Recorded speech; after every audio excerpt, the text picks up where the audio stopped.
And last but not least, full disclosure, this is mine. Was yours. Well, it's still mine. Sell it. The 1965 Honda CA-77 Dream, Neptune Blue over red. Great color combination in this thing. It is a beautiful bike. Yeah. I mean, I'm not a bike guy. Yeah. Beautiful bike. Fully restored. High revving 305 cc parallel twin engine.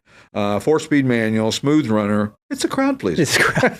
So you just park it. It's got chrome and blue and red. People just they flock to this thing. It is a beautiful. Yeah, beautiful bike. it's funny how people are like that. So there are certain things that just attract people. And if you go to a gas station, you probably won't get to leave for a couple hours. Right, so right.